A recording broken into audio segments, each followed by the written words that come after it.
ഇന്ത്യയിൽ തന്നെ കേട്ടുകേൾവിയില്ലാത്ത അപൂർവങ്ങളിൽ അപൂർവമായ ഒരു കേസായിരുന്നു വ്യക്തിവൈരാഗ്യം തീർക്കുന്നതിന് കൊട്ടേഷൻ നൽകി ബലാത്സംഗം ചെയ്യിക്കുക എന്നത്. ഈ കേസിൽ കുറ്റകൃത്യം ചെയ്ത പ്രതികൾ ശിക്ഷിക്കപ്പെട്ടുവെങ്കിലും കൊട്ടേഷൻ നൽകിയ, അതിനായി ഗൂഢാലോചന നടത്തിയെന്ന് പ്രോസിക്യൂഷൻ പറയുന്ന ആൾ രക്ഷപ്പെട്ടത് കേരളീയ മനസാക്ഷിയെ തന്നെ ഞെട്ടിച്ചതാണ്. ഇക്കാര്യത്തിൽ അന്വേഷണ സംഘത്തെയും പ്രോസിക്യൂഷനെയും കുറ്റപ്പെടുത്തുന്നതാണ് കേസിൽ വിചാരണ കോടതി പുറപ്പെടുവിച്ച വിധിന്യായം.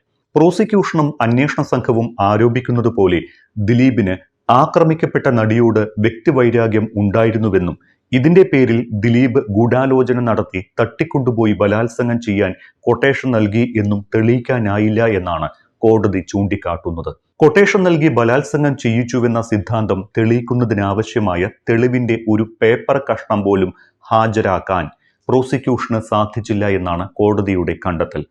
എല്ലാത്തിനുമുപരി അതിജീവിതയായ നടിയോട് ദിലീപിന് വ്യക്തിവൈരാഗ്യമുണ്ട് എന്ന് തെളിയിക്കലായിരുന്നു പ്രോസിക്യൂഷൻ നേരിട്ട ഏറ്റവും പ്രധാനപ്പെട്ട വെല്ലുവിളി. ഇതിനായി അതിജീവിതയുടെയും അവരുടെ സഹപ്രവർത്തകരുടെയും സുഹൃത്തുക്കളുടെയും മൊഴികൾ തെളിവുകളായി കോടതിയിൽ പ്രോസിക്യൂഷൻ ഉന്നയിച്ചു. സിനിമാ രംഗത്തെ അതിജീവിതയുടെയും ദിലീപിന്റെയും പരിചയക്കാരുടെയും മൊഴികളടക്കം ഗൂഢാലോചന സിദ്ധാന്തത്തിന് ബലം പകരാൻ ഉന്നയിച്ചു. എന്നാൽ ഒരർത്ഥത്തിൽ ഈ മൊഴികൾ തന്നെയാണ് കേസിന്റെ ബലം കെടുത്തിയതും ഗൂഢാലോചന സിദ്ധാന്തം പൊളിച്ചതും എന്നാണ് വിധിന്യായത്തിൽ നിന്ന് മനസ്സിലാകുന്നത്. അതിജീവിതയുടെ സുഹൃത്തുക്കൾ അന്വേഷണ ഉദ്യോഗസ്ഥന് നൽകിയ മൊഴികളും കോടതിയിൽ പറഞ്ഞ മൊഴികളും തമ്മിലുള്ള വൈരുദ്ധ്യങ്ങൾ അവയുടെ തെളിവ് മൂല്യം കുറച്ചുവെന്ന് വിധിന്യായം വായിച്ചാൽ മനസ്സിലാകും. അതുതന്നെയാണ് കേസിൽ ദിലീപിനെ കുറ്റവിമുക്തനാക്കുന്ന തരത്തിലേക്ക് കോടതിയുടെ നിഗമനങ്ങളെ എത്തിച്ചത്. അതിജീവിതയുടെ സുഹൃത്തുക്കളും സഹപ്രവർത്തകരും പരിചയക്കാരുമായിട്ടുള്ള സാക്ഷികൾ കോടതിയിൽ പറഞ്ഞ പല കാര്യങ്ങളും അന്വേഷണത്തിന്റെ തുടക്കത്തിൽ പോലീസിനോട് വെളിപ്പെടുത്തിയിരുന്നില്ല. അതുകൊണ്ട് തന്നെ കോടതിയിൽ നൽകിയ പുതിയ മൊഴികൾ തെളിവ് സഹിതം സ്ഥാപിക്കുന്നതിൽ അന്വേഷണ സംഘം പരാജയപ്പെട്ടു. ഇവരിൽ പലരും തനിക്ക് അനുകൂലമായി മൊഴി നൽകുമെന്ന് അതിജീവിത വിശ്വസിച്ചിരുന്നു. എന്നാൽ ഇതിന് നേർ വിപരീതമായി പല സാക്ഷികളും കോടതിയിലെ സാക്ഷി വിസ്താരത്തിൽ അതിജീവിതയ്ക്ക് അനുകൂലമായി മൊഴി നൽകാൻ തയ്യാറായില്ല. ഈ കൂറുമാറ്റം കോടതിയിൽ പ്രോസിക്യൂഷൻ വാദങ്ങളെ ദുർബലമാക്കി. അതിജീവിതയുടെ മൊഴികളിൽ പറയുന്ന കാര്യങ്ങൾക്ക് നേരിട്ട് സാക്ഷിയായ അമ്മയെ പ്രോസിക്യൂഷന് വിസ്തരിക്കാതിരുന്നതും വീഴ്ചയായി. ഒടുവിൽ അതിജീവിതയുടെ മൊഴികൾ മാത്രമാണ് കോടതി പരിഗണിച്ചത്. അത് സാധൂകരിക്കുന്ന തെളിവുകൾ ഹാജരാക്കാനും സാധിച്ചില്ല. ഫലത്തിൽ ദിലീപ് വ്യക്തിവൈരാഗ്യം തീർക്കാൻ ഗൂഢാലോചന നടത്തി കൊട്ടേഷൻ നൽകി കുറ്റം ചെയ്യിച്ചുവെന്ന പ്രോസിക്യൂഷൻ വാദം തെളിയിക്കപ്പെട്ടില്ല. കേസിൽ ദിലീപിനെ കുറ്റവിമുക്തനാക്കുന്നതിൽ കോടതി ചൂണ്ടിക്കാട്ടുന്ന പ്രധാന പ്രോസിക്യൂഷൻ വീഴ്ചകൾ ഇങ്ങനെയായിരുന്നു. നടി പറയുന്ന രീതിയിൽ ദിലീപ് ഭീഷണിപ്പെടുത്തിയെന്ന മൊഴികൾ വിശ്വാസയോഗ്യമല്ല. പൾസർ സുനി പറഞ്ഞ മാഡം ആരാണ് എന്ന് പ്രോസിക്യൂഷൻ കണ്ടെത്തിയില്ല. പൾസർ സുനിയുടെ ഫോൺ കണ്ടെത്തുന്നതിലും പ്രോസിക്യൂഷൻ പരാജയപ്പെട്ടു. മാത്രമല്ല, നടിയെ ആക്രമിക്കുന്നതിന് മുൻപ് സുനി വിളിച്ചു എന്ന് പറയപ്പെടുന്ന ശ്രീലക്ഷ്മി എന്ന യുവതി ആരാണ് എന്ന് കണ്ടെത്താനോ അവരെ ചോദ്യം ചെയ്യാനോ സാധിച്ചില്ല എന്നീ കാര്യങ്ങളാണ് കോടതി ചൂണ്ടിക്കാട്ടിയിരുന്നത്. ഇതിലെ ഓരോ കാര്യങ്ങളായി എടുത്ത് വിശദീകരിക്കാം. 1. കാവ്യയുമായി ദിലീപിനുള്ള ബന്ധം മഞ്ജു വാര്യരോട് അതിജീവിതയാണ് പറഞ്ഞത് എന്നും അത് തിരുത്തി പറയാൻ ദിലീപ് ആവശ്യപ്പെട്ടു എന്നുമാണ് നടി മൊഴി നൽകിയത്. തിരുത്തി പറയാൻ ദിലീപ് ഭീഷണിപ്പെടുത്തിയെന്നും നടിയുടെ മൊഴിയിലുണ്ട്. എന്നാൽ ഇതിന് സാക്ഷികളില്ല എന്നും ഇതേക്കുറിച്ച് നടി ആരോടും പറഞ്ഞതായി തെളിവില്ല എന്നുമാണ് കോടതിയുടെ കണ്ടെത്തൽ.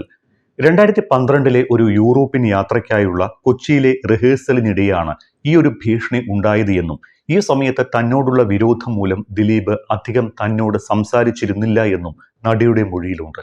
എന്നാൽ ഇത് സംബന്ധിച്ച് കോടതി ഉയർത്തിയ സംശയം, രണ്ടുപേർ തമ്മിൽ സംസാരിച്ചില്ല എന്നത് എങ്ങനെ വിശ്വാസയോഗ്യമാകും എന്നായിരുന്നു. താൻ വിചാരിക്കുന്നവർ മാത്രമേ മലയാള സിനിമയിൽ നിന്നിട്ടുള്ളൂവെന്ന് ദിലീപ് ഭീഷണിപ്പെടുത്തിയെന്നും നടി മൊഴി നൽകിയിരുന്നു.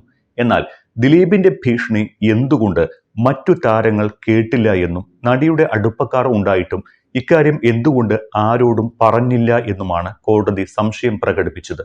ഇത്തരം ഭീഷണികൾ ഉണ്ടായിട്ടും ദിലീപ് തന്നെ സംഘടിപ്പിച്ച യാത്രയിൽ നടി തുടർന്നും എന്തിന് പങ്കെടുത്തു എന്ന ചോദ്യം കൂടി കോടതി മുന്നോട്ട് വയ്ക്കുന്നുണ്ട്.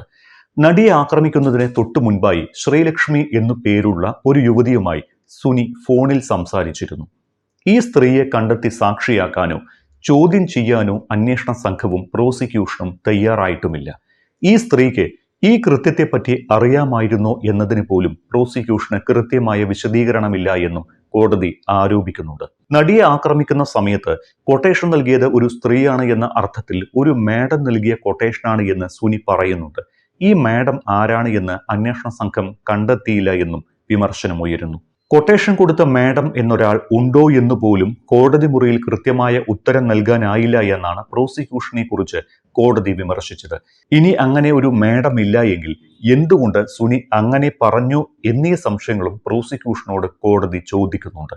ദിലീപ് അടക്കമുള്ള പ്രതികൾക്കെതിരായ ആരോപണങ്ങൾക്ക് അപ്പുറത്ത് വിശ്വാസയോഗ്യമായ തെളിവുകൾ ഹാജരാക്കാൻ അന്വേഷണ സംഘത്തിനോ പ്രോസിക്യൂഷനോ കഴിഞ്ഞില്ല എന്നാണ് കോടതിയുടെ വിമർശനം. ദിലീപും പൾസർ സുനിയും തൃശൂരിലെ ഹോട്ടൽ പാർക്കിങ്ങിൽ ഗൂഢാലോചന നടത്തിയെന്നാണ് പ്രോസിക്യൂഷന്റെ പ്രധാന വാദം.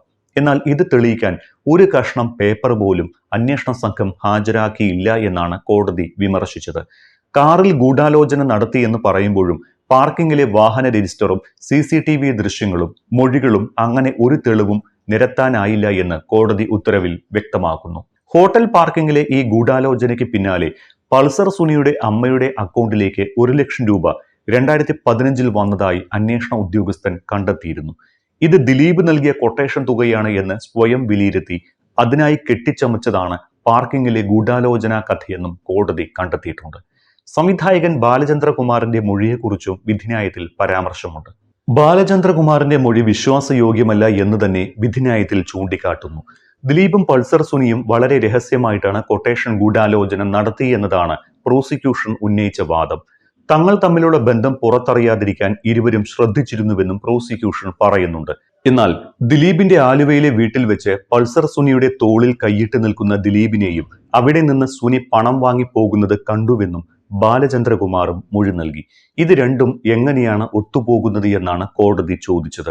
നടിയെ ആക്രമിച്ച് പകർത്തിയ ദൃശ്യങ്ങളും മൊബൈലും സൂക്ഷിക്കാൻ ദിലീപും കാവ്യമാധവനും ചേർന്ന് ബാങ്ക് ലോക്കർ എടുത്തുവെന്ന പ്രോസിക്യൂഷൻ സിദ്ധാന്തവും കോടതി തള്ളിക്കളഞ്ഞു. വെറുമൊരു ആരോപണം എന്നതിനപ്പുറം ഇതിന് തെളിവിന്റെ തരിമ്പ് പോലുമില്ല എന്നാണ് കോടതിയുടെ കണ്ടെത്തൽ. അതോടൊപ്പം ആക്രമിക്കപ്പെട്ട ദൃശ്യങ്ങൾ കോടതിയിൽ നിന്ന് ചോർന്നുവെന്ന് അതിജീവിത ആരോപിച്ചിരുന്നു. എന്നാൽ ഈ ആരോപണം കോടതി നിരാകരിച്ചിരിക്കുകയാണ്. സ്വകാര്യ ദൃശ്യങ്ങൾ കോടതിയിൽ നിന്ന് ചോർന്നിട്ടില്ല എന്ന് വിധിന്യായത്തിൽ പരാമർശിക്കുന്നു. ദൃശ്യങ്ങൾ സൂക്ഷിച്ചിരുന്ന ഫോൾഡർ സുരക്ഷിതമാണ് എന്നും ഇതിന്റെ ഹാഷ് വാല്യൂവിൽ മാറ്റം സംഭവിച്ചിട്ടില്ല എന്നുമാണ് വിധിന്യായത്തിൽ വ്യക്തമാക്കിയിട്ടുള്ളത്. സ്വകാര്യ ദൃശ്യങ്ങൾ അടങ്ങിയ മെമ്മറി കാർഡിന്റെ സുരക്ഷ സംബന്ധിച്ച് അഭ്യൂഹങ്ങൾ ഉണ്ടായിരുന്നു.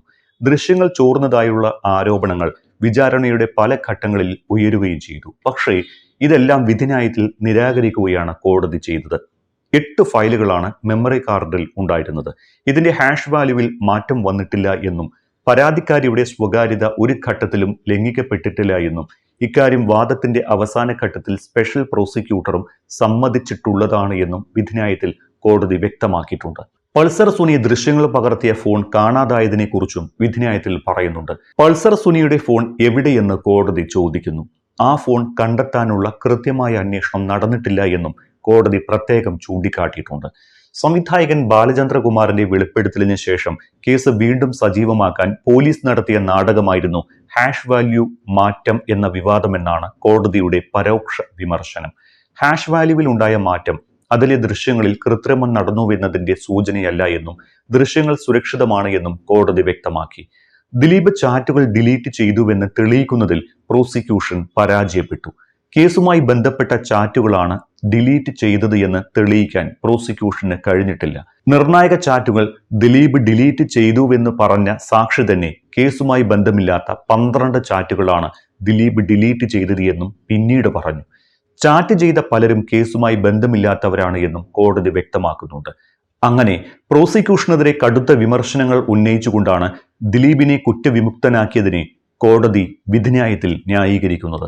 അപ്പീൽ ഹൈക്കോടതിയിൽ എത്തുമ്പോൾ ഹൈക്കോടതി എങ്ങനെയായിരിക്കും ഈ തെളിവുകൾ പരിശോധിക്കുന്നത് എന്നതിനനുസരിച്ചായിരിക്കും ഇനി ദിലീപിന്റെ ഭാവി.